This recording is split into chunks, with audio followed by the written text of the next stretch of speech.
Roge, querido, ¿cómo estás? Juli, bien, ¿Todo contento. tranquilo? Viejo amigo. Muy Roge. bien, contento de estar acá con vos. Qué bueno. Bueno, bienvenidos una vez más a Mosaico Podcast. Hoy estamos acompañados por Rogelio Iparraguirre, diputado nacional por Unión por la Patria.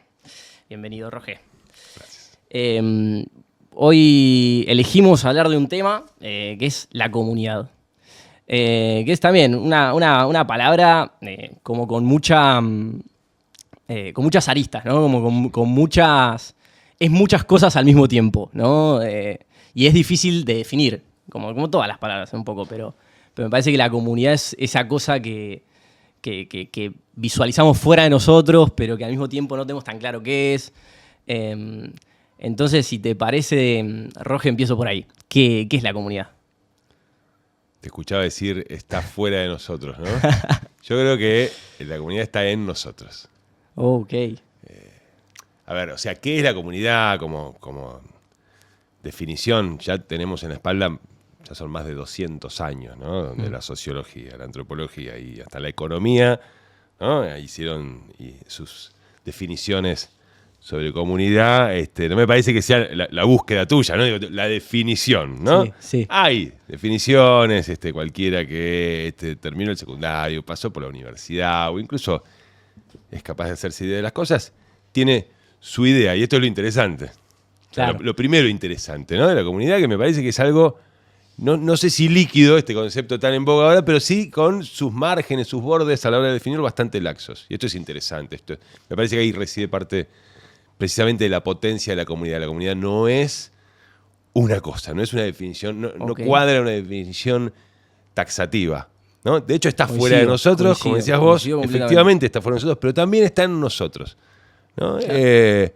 Entonces, es hasta acá, con todos sus bemoles, es el contorno, el contexto donde se ha ido asentando la vida humana, ¿no? La vida en sociedad, por decir algo así como Perfecto.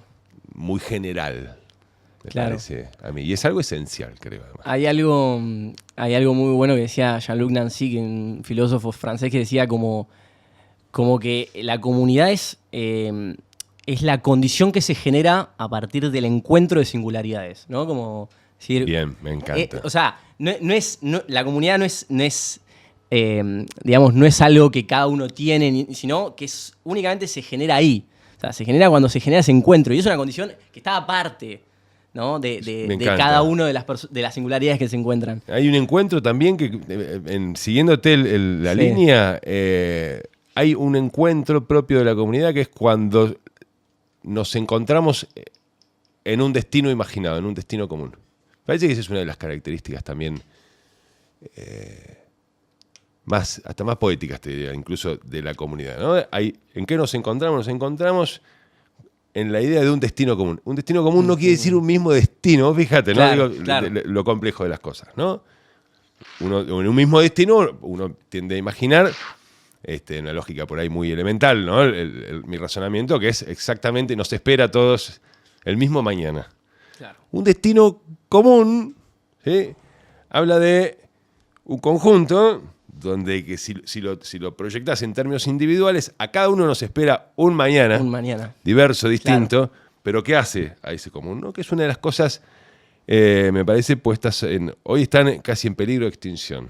Claro. El destino común, claro, de la condición humana. Claro. Es que ese destino común que vos decís, o sea, es tal cual como decís, cada uno tiene un mañana singular, que cada uno lo puede proyectar como sea, pero ese mañana singular, de alguna manera, tiene que incorporar o tiene que tener en cuenta ese mañana colectivo, ¿no? Porque si no, es como esos a priori, ¿no? Que hoy en día vos decís como y coincido, creo que están amenazados.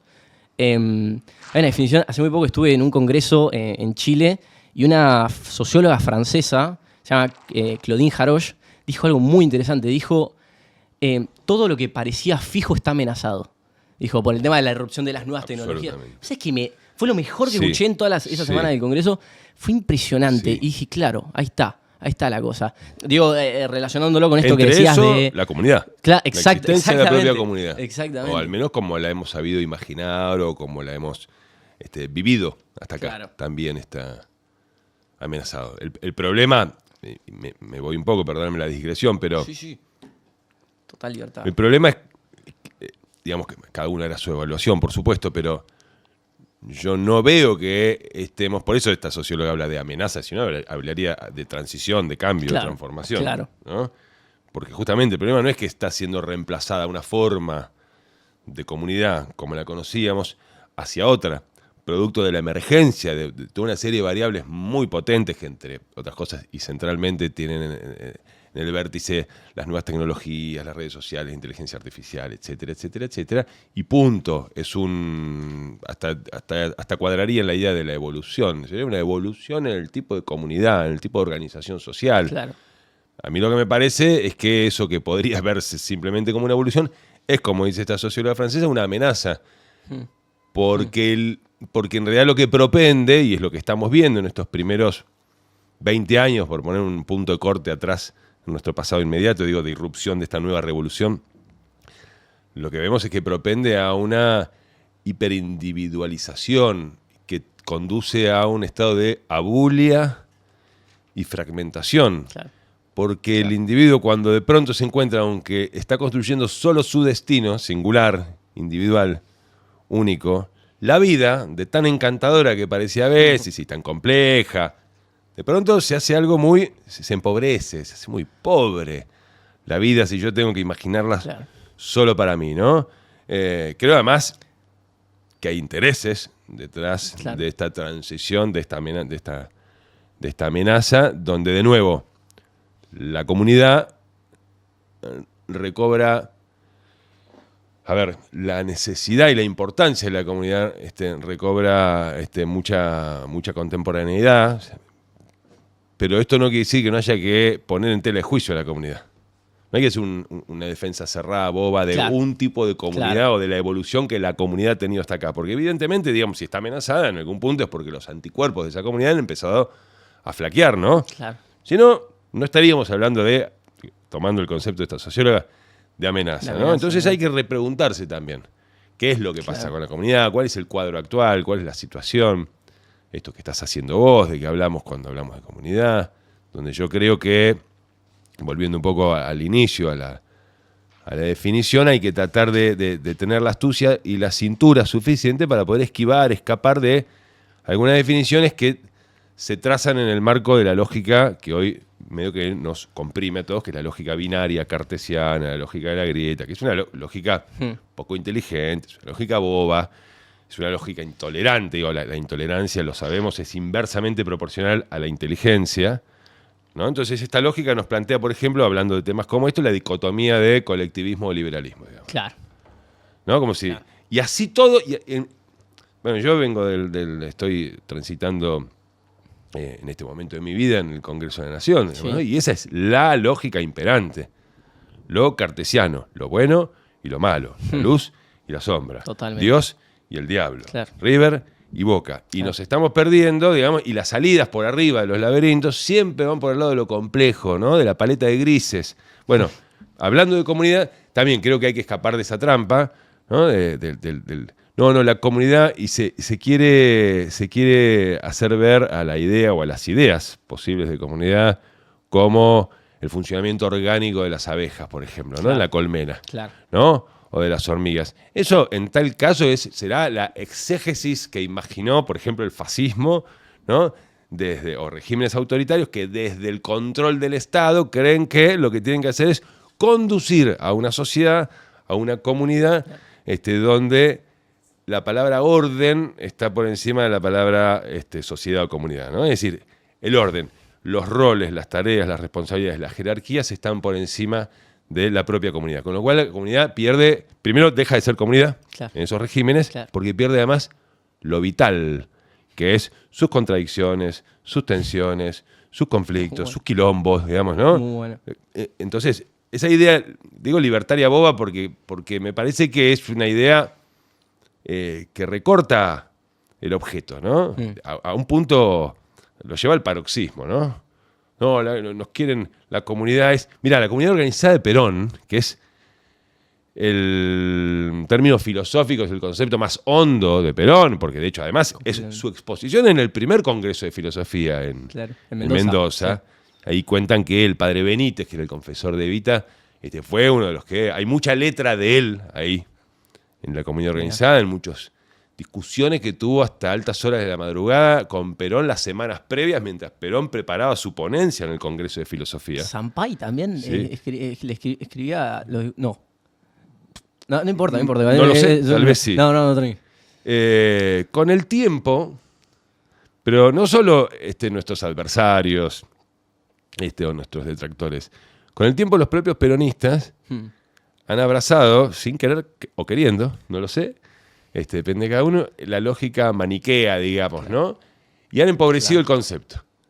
Y han puesto en superficie y en valor, podríamos hablar horas de la comunidad organizada, ¿no? Pero digo, todas las ideas, el conjunto de ideas de ese cuerpo, de ese continente que es la comunidad organizada, más sociales, más de conjunto, más colectivas, más comunitarias, y han elegido solapar, soslayar, todas las ideas que en la comunidad organizada y en el pensamiento de Perón refuerzan al individuo. A mí vos es que me da mucha frustración, me da mucha pena, a veces un poco de bronca también, ¿no? Claro. Porque a partir de ahí subsiste la idea de que los peronistas no concebimos al individuo. Es el eje. Perón dice, en una de sus definiciones, que la comunidad organizada es el lugar donde se realiza el individuo en términos espirituales, culturales y materiales en una comunidad que se realiza. Claro. Dice Perón también en la comunidad organizada que el individuo debe recibir de su comunidad tanto como es capaz de dar. Otra cosa que el peronismo como que ha... ¿no? Sí. Y que el individuo tiene responsabilidad, es corresponsable del destino común de esa comunidad, ¿no? Y a veces una idea, por llamarlo así un poco peyorativamente, medio asistencialista del peronismo, que no es la idea que yo comparta, por supuesto, elige dejar de lado esto, ¿no? De que el individuo debe dar en la discusión de los planes sociales. Totalmente. A mí es una discusión que me encanta, no le corre el culo de la jeringa ni a palos, ¿no? Claro. No, hay que dar, hay que brindar a la comunidad, hay que aportar en la comunidad para recibir de la comunidad, ¿no? Claro. En este caso, el esfuerzo que la sociedad hace pagando sus impuestos para que el Estado pueda ejecutar tal política pública, ¿no? ¿Se entiende? Sí, claro. Me fui por la rama de la rama, pero... clarísimo. Me parece que está bueno repensar estas cosas, porque si no nos quedamos... Digo, está bueno porque en la medida en la que tenemos en mi caso es una determinación, es a esta altura una elección de vida. Esto de salir de la lógica binaria. Todo el tiempo estoy dispuesto a salir y abrazar lo complejo, ¿no? Claro. Y es una de las características más ricas de la comunidad. La comunidad no es orden. Ni siquiera... Mirá, esto por ahí es un poco más polémico, pero... Yo creo que ni siquiera es, por lo menos en sí misma, contiene esto, pero no es en sí misma, no es armonía. Ok. La comunidad no es armonía. Me gusta. No creo que lo sea. Ahí, perfecto, Roger. Tengo, dos preguntas que están completamente vinculadas con el paraguas que abriste, me parece espectacular. La primera es si realmente crees, en esta tercera vía que propone Perón, en la comunidad organizada, si en este diagnóstico que en este podcast lo venimos laburando bastante y creo que vos lo compartís, que es esto de la fragmentación, el aislamiento, el hiperindividualismo, etc. Esta respuesta de Perón de decir esta búsqueda armónica entre lo social y lo individual, que no pueden ser excluyentes en sí mismas, sino que tienen que ir en armonía, sigue siendo una buena respuesta para estos tiempos? Esa es una pregunta. Y la segunda pregunta es, que me parece que me diste el pie perfecto, que es, ¿qué lugar tiene el conflicto en la sociedad, en la comunidad? ¿Cuál? Bueno, sí. La primera, si sigue siendo... pasan los años, ¿no? Pasan los años y pasan las generaciones y pasan las transformaciones en el mundo que habitamos, en nuestro bendito planeta. Y por ende también se transforman las definiciones. Y lo que se quiso decir en un momento, Claro. Yo creo que las que permanecen inalteradas en el tiempo, en mi caso yo soy creyente, la de Dios. Claro. Y Perón no es Dios. Claro. Es un mortal como vos, como yo. A él le pasaron cosas. Un genial, ¿no? Un distinto, absolutamente. Creo que para mí la figura argentina del siglo pasado, sin duda. Pero también las definiciones, las ideas, los conceptos tienen que revisarse a la luz de las transformaciones del tiempo. Y no hay que tenerle miedo, ¿no? A que te aparezcan... Ahora están, lo digo esto con cariño, en serio, pero ahora están apareciendo como los Guillermitos Morenos de la vida, lo cual yo celebro. No, pero más allá del chiste, yo lo celebro porque son pibes... A mí me llama... no me quiero olvidar de la segunda, pero... Me llama poderosamente la atención, pero en términos positivos. No lo comparto, pero siento... O mucho de eso no comparto, otras cosas sí. En términos positivos, lo mismo también puedo decir de los libertarios, que también me parece que hay algo ahí en términos positivos. De pibes y pibas, más bien pibes, porque hay tanto en el liberalismo, en el anarco-libertarismo como en el morenismo, es cierto que la mujer poco y nada se la ve. Claro. Pero al margen de eso, volviendo a la idea de los morenitos de la vida, que han vuelto a leer mucho, hoy están muy... La vuelta al texto, a la discusión, al debate, a las ideas, algo que parecía medio ahí como que había quedado... Yo eso lo celebro. Lo que hay a veces una ortodoxia un poco infantil, ¿no? En esta idea que la palabra, el verbo, persiste en el tiempo y es capaz de permanecer inalterado frente a todos los cambios, ¿no? Claro. Perón, nada, eso, para mí es el hombre del siglo pasado y tiene una proyección hacia el futuro permanente.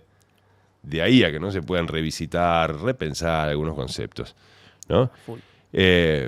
O sea que creo que bien vale la pena siempre poner...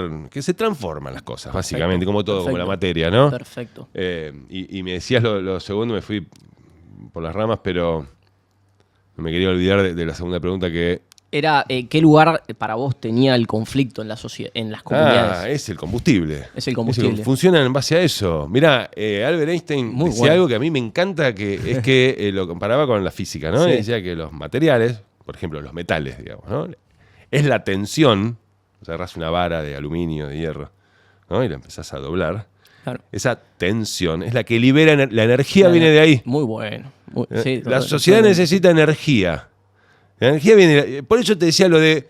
Que era polémico, que creo que la idea de armonía, por supuesto, que está presente, trasunta un poco el día a día de la comunidad, del destino común, pero la comunidad no es armonía en sí misma. ¿Sí? Sí, perdón. Porque sería como una especie de... Me imagino como una especie de comunidad muerta. Es que ¿no? eso te iba a decir. Sin energía. Un pequeñísimo paréntesis. Hay muchas comunidades que, digamos, parecerían no tener ningún problema. Son casi comunidades que uno ve y dice, hay pulsión de muerte acá, ¿no? Como digo, me estoy pensando en la sociedad finlandesa, sueca, ¿entendés? Como decís, vas y... claro, estos pibes no tienen ningún problema mundano, lo único que tienen que preocuparse es por sus problemas, no sé, espirituales o individuales, porque el resto lo tienen solucionado. Totalmente. Y claro, deben ser, y son los países con más tasas de suicidio del mundo, ¿viste? Es como hay como una... Bien. No, perdón, no, conecté con eso, pero no, perfecto. No, pero creo eso, digamos, no creo que es el combustible, ni más ni menos. El conflicto, la tensión, la disputa, y tiene niveles esto, ¿no? Que tienen que ver con la organización de una vida donde se tienen donde tienen que prevalecer los principios elementales, claro, ¿no? Los primerísimos dos, la vida y la libertad. Nada puede valer más que la vida y la libertad de los individuos. Y en tercer orden, muy importante por cierto, para mí como peronista, en tercer orden, ¿no? La propiedad privada, pero la vida y la libertad. Entonces, en esos niveles en los que se organiza está la organización de la sociedad en su conjunto, está el orden democrático. Claro. ¿No? Claro. Es que te hacía esa pregunta un poco como, digamos, yo dediqué bastantes años de mi vida y lo sigo dedicando a estudiar un poco el liberalismo, en la cuestión de la democracia liberal, como ese ideal que pensaron los pensadores de la modernidad, etc. Y hay algo como de que no sé si, yo no creo que los grandes pensadores, los grandes ideólogos de la democracia liberal lo hayan visto así, pero yo siento que se cayó un poco en esta idea de que la democracia liberal es esta especie de, lo hablábamos el otro día con Fabio Ketlas, esta especie de jardín del Edén, donde el conflicto es un a priori, ¿no? Donde ya las cosas están solucionadas, entonces lo único que tenemos que hacer es una especie de administración de las cosas. Claro. Pero no, viejo, o sea, el conflicto está en el centro de la democracia y de hecho es el mismo lo que nos motiva a seguir manteniéndola de alguna manera. Absolutamente. Porque si se... ¿no? Bueno. Además de que las cosas, en nuestro caso, Argentina por lo menos, las cosas no están solucionadas. Para ¿no? nada. Además, para nada. Así lo estuvieran, tenemos ahí una claro. enorme coincidencia sí. de que en el conflicto está como la chispa vital, digamos, ¿no? Claro. La chispa vital. Completamente.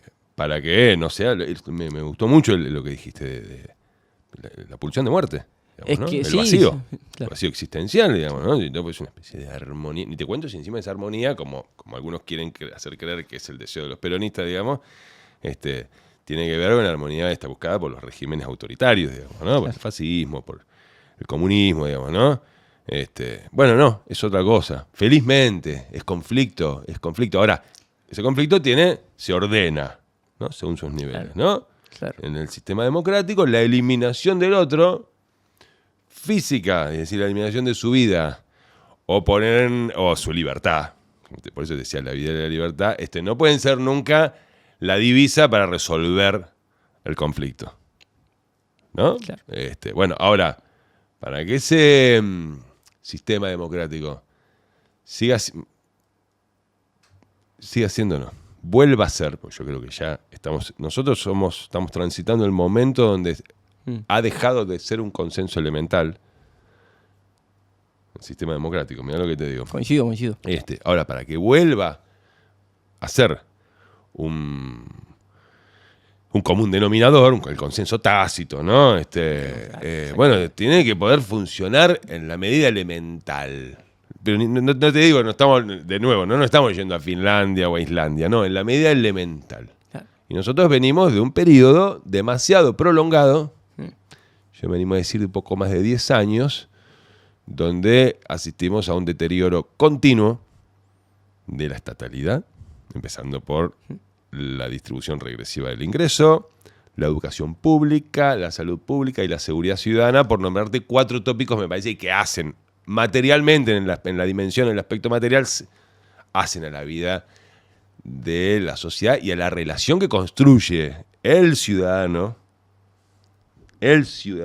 porque vos tenés al individuo, el individuo no es en sí mismo un ciudadano. Claro. ¿No? Claro. El ciudadano con ese sistema, con esos valores comunes, con esos comunes denominadores, con ese acuerdo tácito, el pacto democrático, como se le dice. Bueno, ahora, si nada de eso funciona, y más bien lo contrario, pareceríamos entrar en un continuo de deterioro que no se sabe dónde termina, que muchas veces lleva a vivir en una lógica punk. Yo que fui punk en los 90. Escuchabas, ¿no? A los Ramones. El No Future, a los Ramones, a los Pistols, y también escuchaba a Super Uva, Flema, Catarro Vandálico. Ricky Espinosa. Pero digo, me estuve viendo justo anoche estuve mirando, no el documental, sino el Instagram del realizador del documental del Ricky. Justo anoche. No lo vi. Mirando reels que tiene el tipo ahí. Muy bueno. Bueno, lo he ido a ver en Tandil muchísimas veces al rancho del Cordobés. Estoy peor que ayer, pero mucho mejor que mañana, ¿no?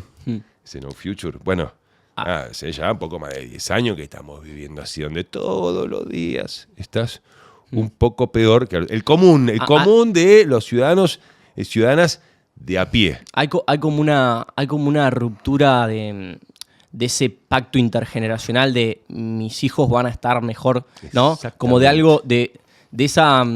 Siempre me acuerdo, no sé por qué, pero siempre me acuerdo del Prometeo encadenado cuando los dioses le preguntan a Prometeo, ¿cómo hiciste para tener a los humanos ahí?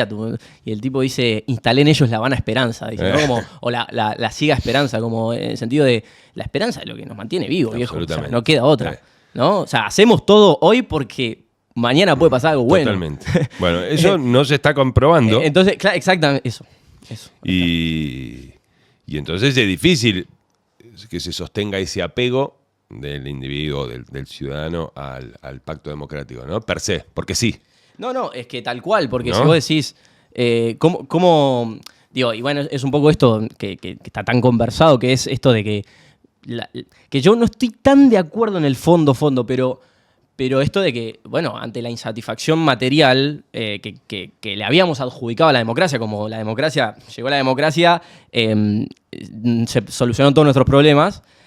Bueno, un poco o sea, ese malestar social, esa falta de legitimidad del sistema, del ciudadano que se mira y dice, che, ¿para qué mierda están los políticos? ¿Para qué mierda están los empresarios? ¿Para qué sirve todo este sistema que a mí no me ayuda en nada? Claro, lo genera y bueno, y es un poco, digamos, esa insatisfacción material, digamos, puede ser una de las causas por las cuales hoy en día la democracia ya no es una priori, que era ese consenso tácito, ¿no? Sin duda, por eso se denominan insatisfacción democrática o descontento democrático, claro. donde, porque hay como capas que se van agregando, ¿no? Para que se produzca eso.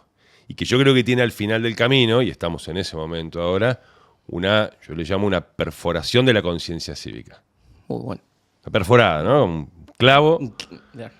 Que es la tela, digamos, esa conciencia cívica la que sostiene el consenso democrático en última instancia, ¿no? Y hoy está perforada. Pero porque ya no solo se trata de que el Estado, y estamos hablando de una sucesión de gobiernos, ¿no?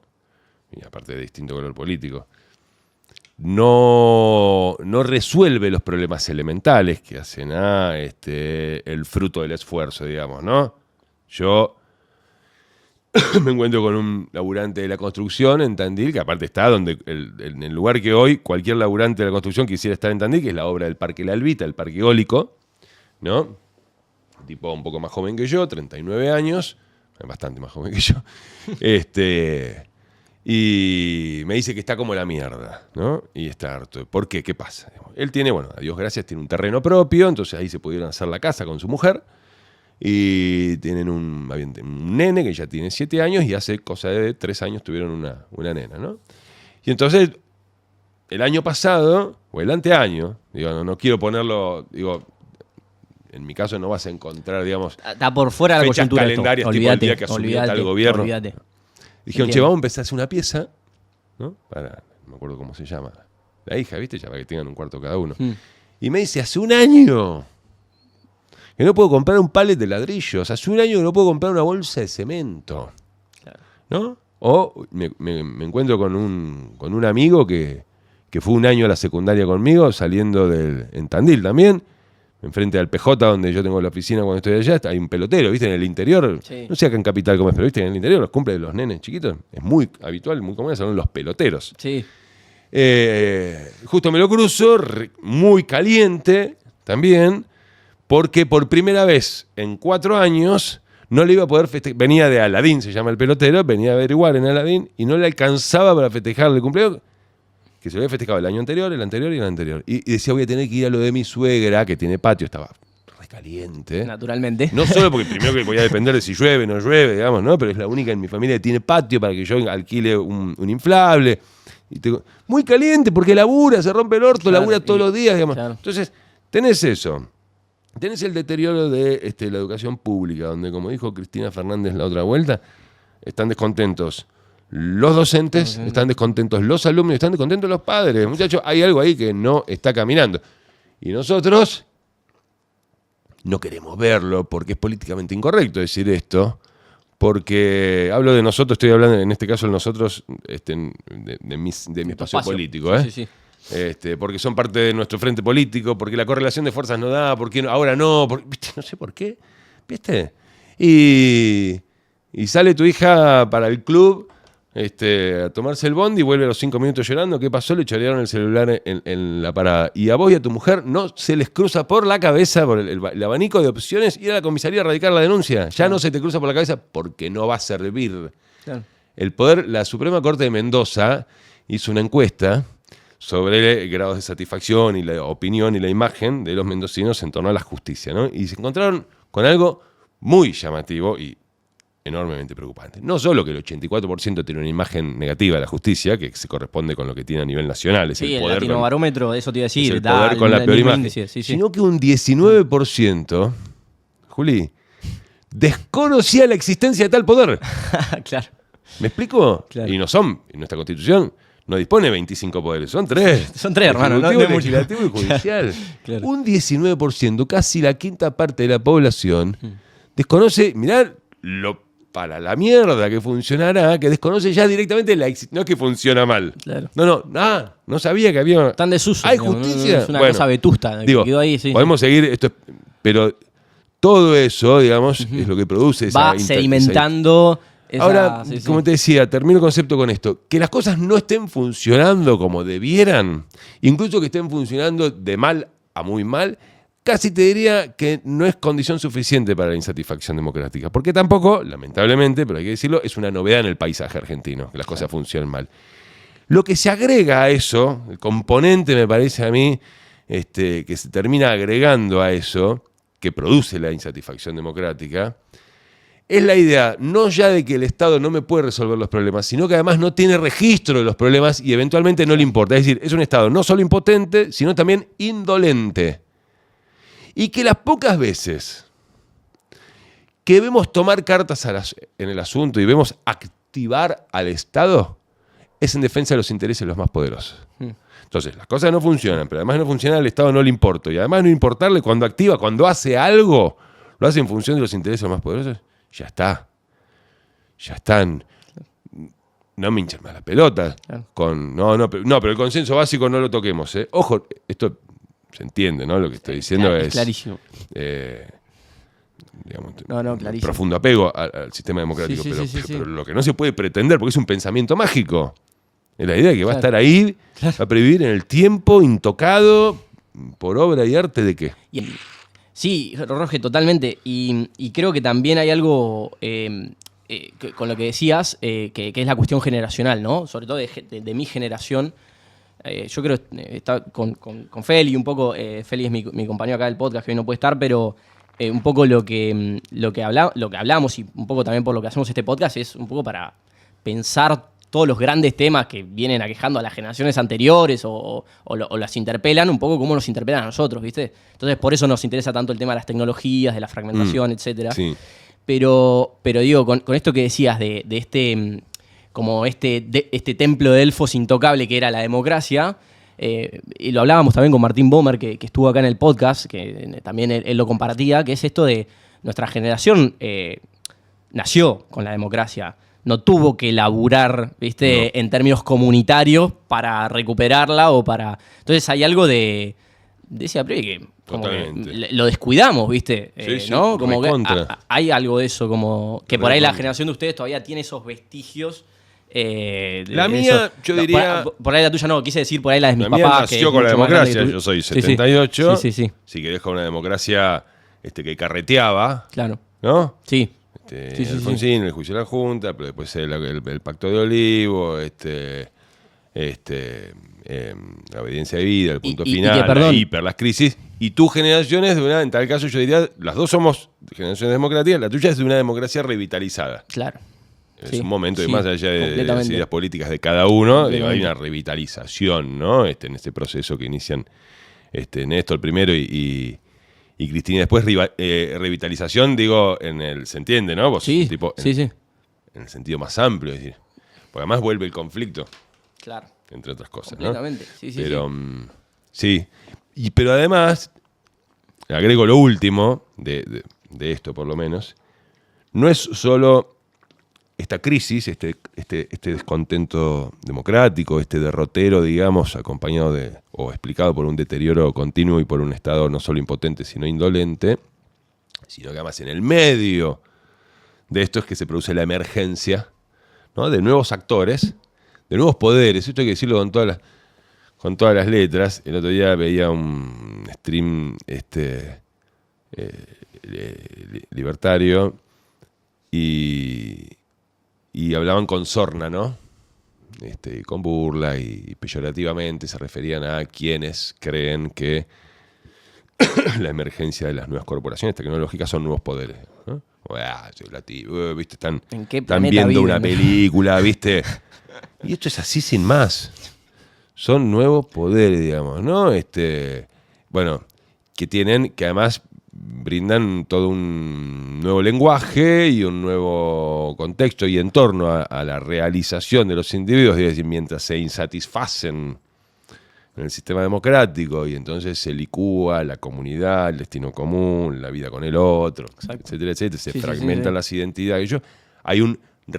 Ofrecen un reemplazo de aquello que empieza a agrietarse y a caer en desuso y a desmoronarse, ¿no?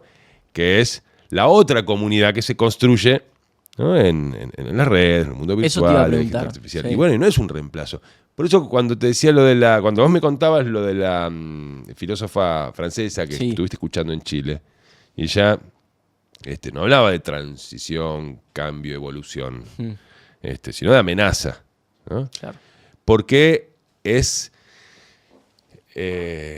un placebo lo que nos ofrecen, ¿no? Viste como sí, siempre pienso en el mismo ejemplo, ¿no? En las pastillas anticonceptivas, ¿no? Las que en realidad son solo polvito que no tienen nada, pero es justamente para que no se te complique acordarte cuándo las tenés que tomar, cuándo no, digamos, ¿no? Bueno, eso es un placebo. Claro. ¿No? Bueno, no es comunidad, por ejemplo, la comunidad virtual. Lo digo eso, sabiendo que me meto en algo espinoso, pero te digo algo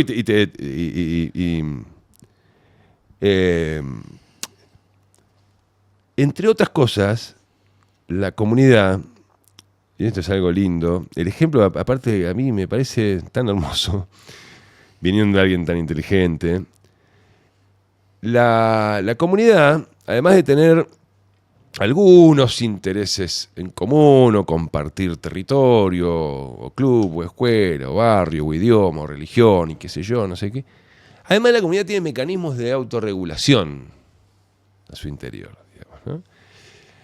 Y Umberto Eco, en la última entrevista que da, antes de morir, en el Corriere de la Sera, una entrevista a Juli, buscala, que es preciosa. La voy a buscar. Y en un momento, él dice que, él habla un poco, el ejemplo refiere un poco entiendo yo, al medioevo más o menos. Él dice el rol de la taberna, ¿no? Para regular al idiota, dice, ¿no? Completamente. Está la comunidad en la taberna, imagina al final del día, después de un día de trabajo en el campo, ¿no? De las labranzas, las tareas. Al final del día, en la taberna, jarra de vino o de cerveza mediante, ¿no? Y llega el idiota, él dice el tonto del pueblo, y después dice idiota. Y dice su estupidez, a viva voz. Y en ese momento la taberna lo regula, ¿no? Es decir, callate, punto, se acabó ahí. Hoy el tonto del pueblo, en esta comunidad que es un placebo, que nos ofrecen de reemplazo, dice su imbecilidad en ese ámbito, digamos, de las redes y la virtualidad, y producto de las afinidades algorítmicas, inmediatamente es validado por un sinnúmero de pares, claro, que en la comunidad de carne y hueso no estaban, porque no aparecía cuando saltaban los cuatro gordos de la mesa, claro, a decirle, pará, callate. Entonces el tipo no volvía a abrir la boca. No es que aparecían otros 10 como él, ¿no? Porque claro, no había. Claro, ¿no? Ahora empieza a ser validado por un sinnúmero de iguales. Y bueno, de ahí al terraplanismo, de ahí a la relativización absoluta de todo, de ahí a las teorías conspirativas. Y hay un solo paso, digamos, ¿no? Basta claro, encontrar esos pares virtuales, ¿no? En un océano infinito de individualidades navegando, ¿no? Sí. Para ser validado. Entonces ya este ejemplo de Umberto Eco, bueno, precisamente no, se ve amenazado. Es que es clarísimo porque yo también identifico esas dos cosas. Primero, y por eso trato de repensarlo, y yo creo que las personas que se dedicaron a pensar la democracia en su momento no eran tan naif como creemos. Por eso digo, me parece que porque en algún momento se dio como esta especie de cultura de la cancelación, que ahora yo creo que está un poco en detrimento, por suerte, sí, pero que justamente, digamos, es el caldo de cultivo para todos los idiotas. O sea, la cancelación, digo, justamente no, que hablen los que tengan que hablar, porque ¿Entendés? No censuremos a priori. Exactamente. Porque el idiota va a quedar expuesto. Pero no expuesto en un sentido de cancelación, de te vas de la comunidad. No, flaco. No es el deporte de exponer andate. al idiota. Exacto. Es la regulación que tiene, el mecanismo de regulación. Es el código corrector de la comunidad. Y es decir, no, flaco, mirá. Me parece que estás pifiando, ¿entendés? Repensá lo que dijiste porque me parece que pifiaste. Por un lado eso. Y por el otro lado, lo que decías de relacionado, vinculado exclusivamente a lo digital, que es el que vos en la esfera digital, en la infoesfera, no tenés que responder. O sea, no tenés que responder por lo que dijiste, no te tenés que hacer cargo. Exactamente. Y cuando vos tenés una corporalidad enfrente, te tenés que hacer cargo. Vos no podés decirle a cualquiera lo que quieras. En eso consiste, digamos, ¿no? Ese consenso tácito de la democracia. Entonces, digo, más que de acuerdo con eso, porque sí, y es me un parece, aspecto, ¿no? Sí, y es un aspecto. Digo, claro. Otro aspecto común de la virtualidad es el sesgo de negatividad. Esto ya no solo está confirmado y estudiado, sino que ya está monetizado. Totalmente. ¿No? Sí. Y mejor. Si hay... Eric Sadir, el filósofo francés, no sé si leíste el Sí. anteúltimo, porque el librito de él estuvo en la Argentina el año pasado, La era del individuo tirano. El individuo tirano, no lo leí. Bueno, tiene tantísimo que ver con esto que estamos hablando, ¿no? Y decía, podemos estar vos y yo sosteniendo esta conversación apasionados. Suponete que estamos en un café y acá hay una ventana y vemos que en la mesa de afuera dos que estaban tomando un café se agarran a los sillazos. No va a haber nada más interesante que eso en este momento.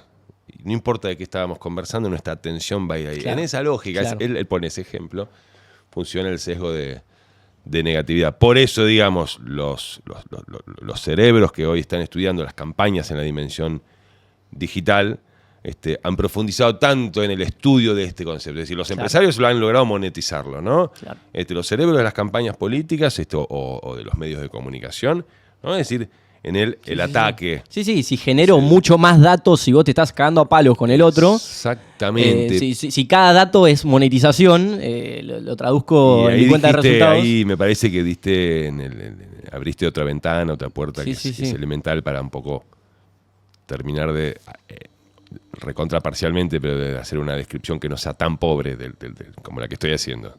Del concepto que es digamos. ¿Y cuál es el yeite de todo esto?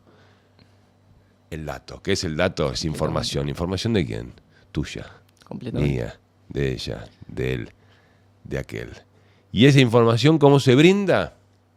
Primero que lo hacemos voluntaria e incluso muchas veces alegremente, diría, además de voluntariamente, ¿no? La mayoría de las veces, muchísimas otras veces lo hacemos no involuntariamente, no es que decimos que no, pero desconociendo, digamos, toda la información que estamos brindando. Ahora, esa información, ¿qué es? Para que nosotros podamos brindar esa información, tenemos que estar en contacto con el dispositivo, con el celu, con la tablet, con la compu, con esto. Para estar... Si yo ahora me pongo a contestar un WhatsApp, desde que lo abro hasta que lo termino de contestar, no estoy más con vos. Estoy solo. Pero además me requirió tiempo, ¿no? Y brindé información. Bueno, es la captura del tiempo, en definitiva. Y hablábamos de los dos conceptos elementales que son la vida y la libertad. Bueno, hay que empezar a preguntarnos qué tipo de libertad cuando hablamos de libertad y si justamente disponer de nuestro tiempo no es uno de los insumos más elementales de cualquier individuo, ser que se precie de ser un ser libre. Claro. Disponer de mi tiempo, ser soberano en relación a mi tiempo. Yo creo, digamos, por eso ahora empezamos todos a mirar cosas que antes desconocíamos, ¿no? Que es el bienestar digital del teléfono. La puta madre, 3 horas 16 minutos conectado estuve, ¿no? Si la sumo a las 7 horas que duermo. Bueno, es la captura del tiempo. Y creo yo, lo dije en una sesión en la Cámara en la que, bueno, logramos darle media sanción al proyecto de regulación de apuestas digitales. Perdón, disclaimer, les recomiendo fervientemente que vayan a ver ese discurso de Rogelio en la Cámara. Yo creo que fue de lo mejorcito que escuché en mucho tiempo. Bueno. No, en serio, no en serio. Bueno, no. te agradezco, pero... más allá del sesgo de amistad que tengo con vos. Pero yo ahí planteaba esto, ¿no? Digo, yo creo que la revolución si no te gusta la palabra revolución, el cambio, la transformación, la continuidad, el camino. El camino no es quedarse quietos, ¿no? Si no te gusta ninguna de las otras definiciones, el camino a recorrer por la condición humana hoy está asignado por el modo en el que se resuelva la disputa entre qué hacen otros de nuestro tiempo o qué hacemos nosotros mismos con él. Ahí, digamos, todo esto de el dato, el tiempo, la relación con el dispositivo, la atomización, el no estar con el otro, la dimensión digital, todas estas capas que fuimos tocando acá, digamos, me parece que tienen ahí un vector, un punto central. Sí. ¿Qué hacemos nosotros con nuestro tiempo o qué hacen otros con él? Y cierro el concepto con esto. Y en esa disputa, en esa tensión y en cómo se resuelva, lo otro que va a estar resolviéndose para un lado o para el otro es qué hacemos con nuestro cuerpo. Claro. ¿Qué es lo otro que empieza a aparecer cada vez más prescindente en esta historia? Nuestro cuerpo está haciendo cada vez menos falta. Cada vez menos falta en la dimensión digital. Primero porque nos invita a vivir cosas que nuestro cuerpo objetivamente no puede hacer, ¿no? Estar en dos lugares Exacto. a la misma vez. Sí. Nuestro cuerpo tiene una imposibilidad física. En dos tiempos a la misma vez, digamos, algo que alguien aparezca con la máquina del tiempo, también hay una imposibilidad física.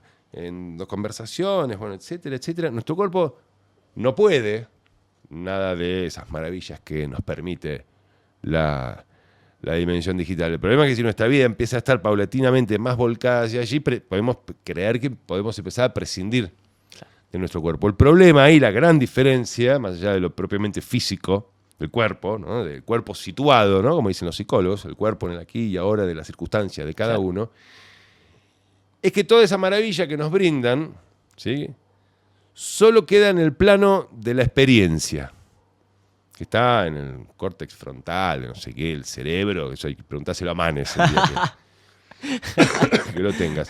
Pero no así del conocimiento, que son dos cosas distintas. El conocimiento requiere el cuerpo, atraviesa el cuerpo. El cuerpo es condición para la adquisición de conocimiento, ¿no? Bueno, entonces son cosas gordas. Hay un libro chiquito, pero muy difícil, pero que vale muchísimo la pena, lo recomiendo, de un filósofo argentino que reside en Francia, Miguel Benazayac. No lo conozco, lo voy a buscar. Que se llama La singularidad de lo vivo. Me compró. Y vos, que sos un tipo me compró con el título, cabeza espectacular, ya nos vamos a encontrar otra vez y vamos a poder hablar de... A full, sí, completamente. Te voy a regalar también el último libro de uno de mis maestros, es un filósofo español, se llama José María Lasalle. Que ya me lo recomendaste. Ya te lo recomendé alguna vez. Hace unos meses y todavía no cumplí. No, olvídate, no, te lo tengo que regalar, te lo voy a traer. Olvídate. Pero él apela justamente a lo mismo. Él dice que inevitablemente uno de los caminos ante esta... digitalización de la existencia tiene que ver con volver al cuerpo, porque en realidad tiene que ver con que ya no necesitamos respuestas de conocimiento, necesitamos respuestas de sabiduría, dice. Bueno. Y la sabiduría es la diferencia tiene que ver con el cuerpo. Exacto. Bien. Es literalmente lo mismo. Bueno, así que bueno, deben estar charlando entre ellos. Dar una razón de peso deben para leerlo. Es impresionante. Y la verdad que sí, y qué bueno que introdujiste el tema, Roge, porque quería ir por ahí. Y qué loco cómo nos está pasando esto. A mí, no sé, nos pasa un poco también, volviendo un poco al desfase generacional que a veces nos generan estas revoluciones, sobre todo la revolución digital.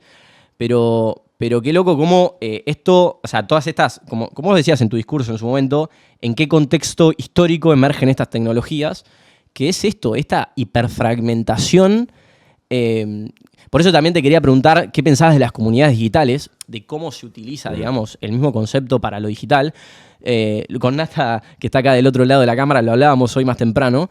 Y decíamos, mirá, hay componentes de lo digital que tienen algo de comunidad. El tema es que es una comunidad por ahí un poco más efímera, porque no es la comunidad del club, no es la comunidad de, no sé, la sociedad de fomento, lo que sea, que es una comunidad mucho más...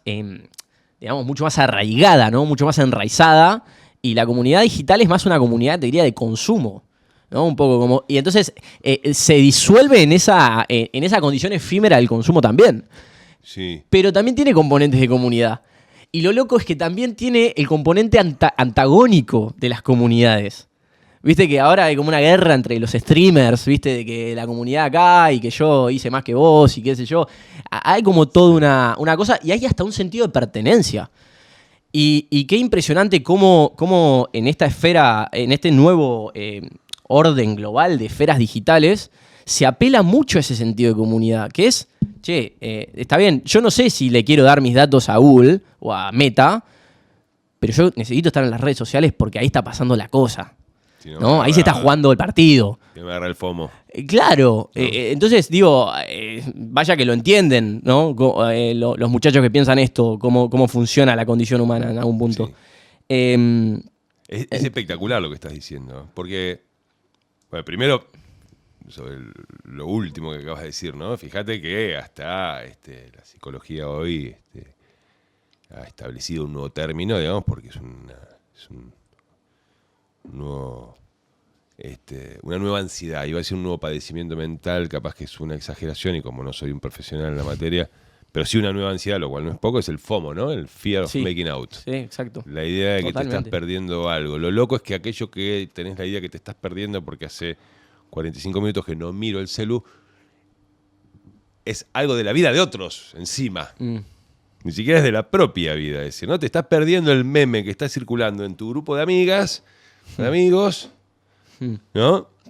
Sin el cual parece que no estás entendiendo el presente situado, Claro. ¿no? Que es en el que están todos, pero que no habla de vos, ¿no? Claro. No habla de vos, ¿no? Es, no sé, pibe haciendo pipcha. Sí. ¿No? Sí. Algún ejemplo. Pero esto que decías, porque me parece que enriquece el pensamiento y la idea y la búsqueda. Che, pará. En la dimensión digital, en la dimensión virtual, también hay comunidad. Digamos, si tanto venimos diciendo que queremos escapar permanentemente de la lógica binaria y cartesiana. Nostálgica. ¿No? Melancólica a veces de. Y lo que menos queremos es ser. lo que menos, claro. Entonces, ojo. Claro. Una amiga mía me decía, y compañera, vinieron unos, ella tiene 3 pibes, uno de 18, una de 16 y uno de 11, si no me equivoco. Y vinieron unos amigos de ellos de Tapalqué, de Saladillo, y se alojaron en la casa de ella un fin de semana, donde vieron los pibes todo el día juntos, ¿no? Y aparte estos pibes muy piolas, ¿viste? Y en un momento estaban todos arriba en la habitación de uno de ellos, ¿no? Y ella va y estaban en silencio, por lo menos vocal, ¿no? Y estaban conectados 3 con el celu, 1 con la tablet, el otro con la compu, y estaban conectados a lo mismo. Ellos 5 pibes y pibas, más otros que físicamente no estaban ahí. Wow. ¿No? Y ella, que es psicóloga, digamos, reflexionó al respecto, ¿no? Y me contaba esto, que a mí también estas cosas te abren la cabeza. Che, eso son relaciones. Esas son relaciones. Son reales. Son una dimensión virtual, son reales. Ahí hay comunidad. Wow. ¿No? Bueno, con el. Bueno, desde los videojuegos. Y que incluso hasta en algún punto meto un paréntesis ahí muy cortito, pero incluso yo he conocido gente por ahí con condiciones físicas o médicas muy marginales. Que por ahí en una comunidad física nunca hubiesen encontrado otro igual, que digamos, la vida digital les permitió encontrarse con alguien con la misma condición en la otra parte del mundo y sentirse menos solos. Por ejemplo. Es increíble eso, o sea. Por eso me parece que ahí introdujiste algo que me parece elemental, ¿no? De nuevo, si uno tan suelto de cuerpo, hablo por mí, y hablo en este caso de mí, dice... No, el pensamiento bobo, no sé qué. Claro. Bueno, guarda. Sin duda. ¿No? Sin duda. Entonces, digo, guarda con no ser tremendo bobo, básicamente. Entonces, sí hay comunidad. Y en esta dimensión digital, tecnológica, virtual, como se le quiera llamar, hay vida. Ahora bien, me parece a mí que el yeite está, o estará, en hacer un uso transgresivo de las tecnologías. Mm. ¿Sí? Sí. ¿A qué me refiero con un uso transgresivo? En poder tomar decisiones respecto de nosotros mismos sobre qué uso queremos hacer con estas posibilidades como casi infinitas que nos brindan. Es decir, la revolución digital acontece, ya empezó hace tiempo, está aconteciendo permanentemente. Es un suceso histórico del cual felizmente además somos contemporáneos, ¿no? Que trae aparejado infinidad de conflictos, tensiones, dudas hasta existenciales. Bien, existe, no vale negarla porque, nada, de nuevo, si no querés caer en la lógica boba de, bueno, entonces no la reproduzcas básicamente, ¿no? Claro. Bien, ahora, ¿qué hago con esto? Y acá, esto va atado a aquella reflexión que te hacía de por dónde va a pasar el camino o la revolución o el cambio, ¿no? En esa tensión entre qué hacen otros de nuestro tiempo y qué hacemos nosotros con él. Lo mismo. Si con la tecnología vamos a hacer solamente lo que aquellos, los dueños, ¿no? Este conjunto de corporaciones que el planeta no conoció poder semejante en todos nuestros años de historia, y esto es así, y esto es objetivo. Si con las tecnologías y la relación que vamos a construir con las tecnologías y el uso que vamos a hacer de las tecnologías es solo el que ellos disponen que hagamos, o vamos a tomar decisiones soberanas. Yo en ese sentido, a eso me refiero con un uso transgresivo, deposito una enorme fe en las generaciones más jóvenes que van a saber decidir en un momento, yo hago lo que yo decido hacer con esto. El otro día nos reíamos, voy a decir una boludez grande como una casa, pero me parece que es el momento de poner el ejemplo. Nos reíamos con un grupo de compañeros que están conmigo en la oficina, porque había aparecido esto no sé ni el nombre, digamos, ¿no? A partir de una herramienta de la inteligencia artificial, de poner una foto tuya, la que fuera, que yo, y que te la convierta en un anime. Dibujito de un tipo japonés, ¿no? Sí. Entonces, bueno, llegué yo a la oficina y estaban con eso, ¿viste? No, aclaro, no me siento más vivo que ninguno de mis compañeros. Soy bastante más gil que mis compañeros. Pero digo, en este caso, viene el ejemplo de esto del uso transgresivo. Si solo hacemos lo que disponen que hagamos con eso, o somos capaces de hacer otra cosa. Entonces, capaces de decir, che, nada, flaca, esta no me subo. todos lo habían hecho, ¿viste? Claro. Y digo, che, ¿en serio ya te hiciste la... ¡Qué copado, boludo! ¿Ya tenés la foto como un anime? Claro. No te lo puedo creer, le decía, ¿viste? Hay uno que no sube fotos de la hija, digamos, son decisiones personales, ¿no? Sí. Siempre va a ver esto, además es de los que va a ver esto, sin ofender. No, pero lo digo porque me parece interesante, no lo nombro, pero... Y hay mucha gente además, y lo respeto, pero full, ¿no? Sí. Nada, su hija es una bebé, digamos, ¿no? Entonces en las fotos que se sacan, que yo le tapan la cara con un corazoncito o algo. Pero en el, ¿cómo se llama esto que me dijiste, el anime? Anime, no me acuerdo del anime específico. Es de un anime específico, pero yo no sé mucho de ese universo. Sí, lo hizo. Sí puso a la hija con la cara. Ah, mirá. ¿No? Y le digo, ¿te das cuenta? Papá. ¿No? Entonces, ¿qué pasó? Hizo lo que otros dispusieron que hiciera. Claro.